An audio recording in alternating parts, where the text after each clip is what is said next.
ኢንተርኔት የለም። የውጭ ፊልም ማየት ያስቀጣል።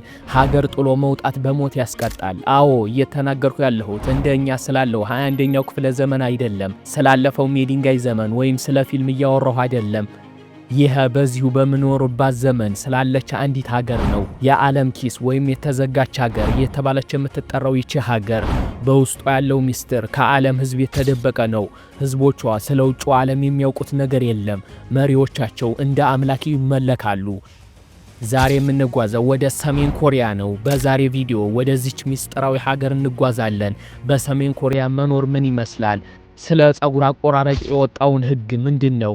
ኢትዮጵያና ኮሪያ በታሪክ እንዴት ይገናኛሉ? ይህ ሁሉ ጦርና ኒውክሌር ለምንድነው የሚለውን መልስ በዚህ ቪዲዮ ታገኛላችሁ።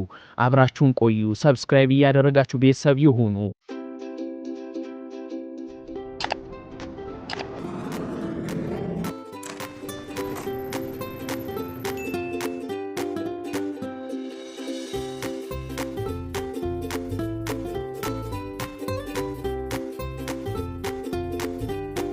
ሰሜን ኮሪያን ለመረዳት መጀመሪያ መሪዎቻቸውን ማወቅ ግድ ይለናል። ይቺ ሀገር ከተመሰረተ ጀምሮ እየተገዛች ያለችው በአንድ ቤተሰብ ብቻ ነው። አያት፣ አባት፣ ልጅ ብቻ።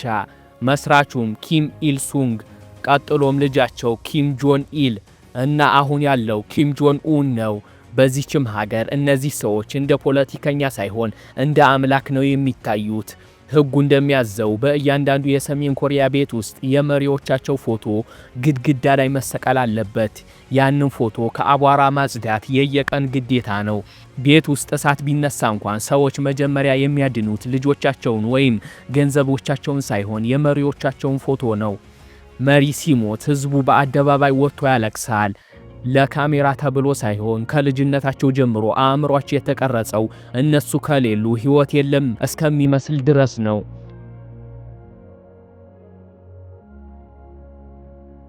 እስኪ አስቡት፣ ጧት ተነስታችሁ ቲክቶክ፣ ዩቲዩብ፣ ፌስቡክ፣ ኢንስታግራም መክፈት ባችሉ። ምክንያቱም በሰሜን ኮሪያ ዓለም አቀፍ ኢንተርኔት ለህዝቡ ዝግ ነው። ያሉት ኢንተርኔት የሚባሉት የመንግስቱ ድረገጽ ብቻ ነው። እዛ ላይም የሚታዩ ስለ መሪው ጦርነት ብቻ ነው። ኑሮ በሰሜን ኮሪያ ህግ የተተበተበች ናት። ጥቂት እብድ የሚመስሉ ህጎችን እንይ። አንደኛ፣ ጸጉር አቆራረጥ። ወንዶችም ሆኑ ሴቶች መቆረጥ የሚችሉ በመንግስቱ የተፈቀዱ የጸጉር ስታይሎች ብቻ ነው። ኪም ጆን ኡን መስሎ መቆረጥ ለሳቸው ብቻ የተፈቀደ ነው። ሁለተኛ፣ ጂንስ ሱሪ። ሰማያዊ ጂንስ ሱሪ መልበስ በጥብቅ የተከለከለ ነው። ምክንያቱም ጂንስ የአሜሪካን የምዕራባውያን ባህል ተደርጎ ይወሰዳል። ሶስተኛ፣ የሶስት ትውልድ ቅጣት። ይህ በጣም አስከፊ ህግ ነው። አንድ ሰው ወንጀል ቢሰራ ለምሳሌ መንግስትን ቢቃወም እሱ ብቻ አይደለም የሚቀጣው፣ አያቶቹ፣ ወላጆቹ፣ ልጆቹ አብረው ወደ እስር ቤት ይወርዳሉ። ይሄ በጣም ከባድ ነው። ሐሳባችሁን ግን ኮሜንት ላይ እየጻፋችሁልኝ። ሌላው ደግሞ የደቡብ ኮሪያን ፊልም ወይም ሙዚቃ በፍለሽ ዲስክ ተቀብሎ ማየት ወይም መስማት በሞት ሊያስቀጣ ይችላል። ለምን? ህዝቡ የደቡብ ኮሪያን ቅንጡ ኑሮ አይቶ በመንግስት ላይ እንዳያምስ ስለሚፈሩ ነው።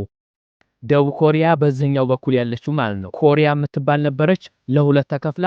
አሁን እያወራሁ ያለሁት ስለ ሰሜን ኮሪያዋ ነው። ስለ ደቡብ ኮሪያ ደግሞ ዝንጥ ያለ ህይወት ነው የሚኖሩት። በቀጣይ ቪዲዮ እንድሰራላችሁ ከፈለጋችሁ ኮሜንት ላይ ደቡብ ኮሪያ በሉኝ። ሰሜን ኮሪያ በቲቪ የምታሳየው አንድ ከተማ ብቻ ነው።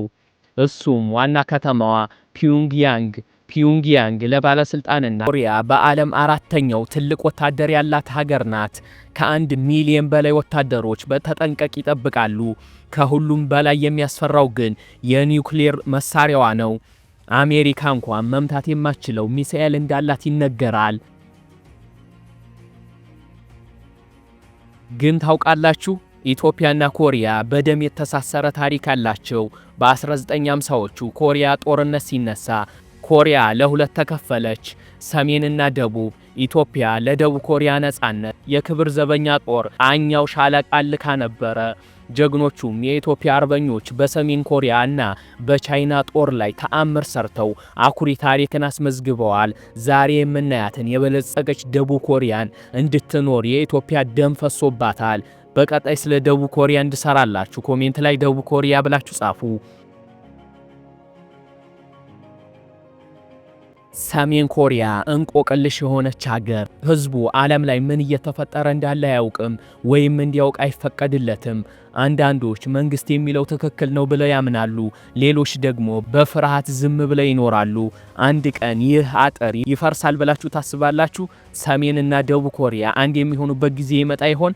ሐሳባችሁን ኮሜንት ላይ ጻፉልኝ። ይህ ቪዲዮ ኢትዮጵያ ስላላችሁ ማማረር ታቆሙ ይሆናል። አስቡት እዛ ብንሆን ምን ያህል ከባድ ሊሆን እንደሚችል። ሁላችሁም ፈጣሪያችሁን አመስግኑ። በቀጣይ አስገራሚ ቪዲዮ እስክንገናኝ ድረስ ሰላም ሁኑ። ቻናል ውስጥ የተለያዩ የሀገራት ዶክመንታሪ ሰርቻለሁ። ቀውጢ የሆነ እየገባችሁ እዩ። ቻናሉን ሰብስክራይብ እያረጋችሁ አበረታቱኝ።